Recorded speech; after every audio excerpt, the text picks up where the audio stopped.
एक बार प्रेम से बोली माता रानी की जय, सच्चे दरबार की जय, भक्त भगवान की जय। तो देखी एक भक्त मैया के दरबार में गइल बड़ी आ देखी मैया से का मांगत रही, कैसे कौन भाव में कहत रही।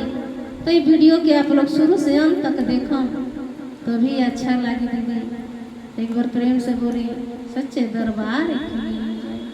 माता विनती करूं दोनों हाथ जोड़ के, माता विनती करूं दोनों हाथ जोड़ के, माता विनती करूं दो हाथ जोड़ के, दोनों हाथ जोड़ के, दोनों हाथ जोड़ के, दोनों हाथ जोड़ के, दोनों हाथ जोड़ के मैया विनती करूं दोनों हाथ जोड़ के, मैया विनती करूं दोनों हाथ जोड़ के, मैया विनती करूं दोनों हाथ जोड़ के, मैया एक अरज मेरी सुन लीजिए, मैया एक अरज मेरी सुन लीजिए,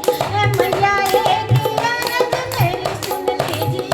मेरी माथे का सिंदूर अमर कीजिए, मेरी माथे का सिंदूर अमर कीजिए, मेरी माथे का सिंदूर अमर कीजिए, माता विनती करूं दोनों हाथ जोड़े,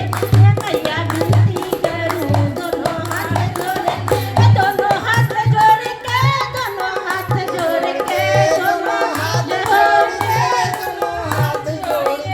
दोनों हाथ जोड़ के, दोनों हाथ जोड़ के, मैया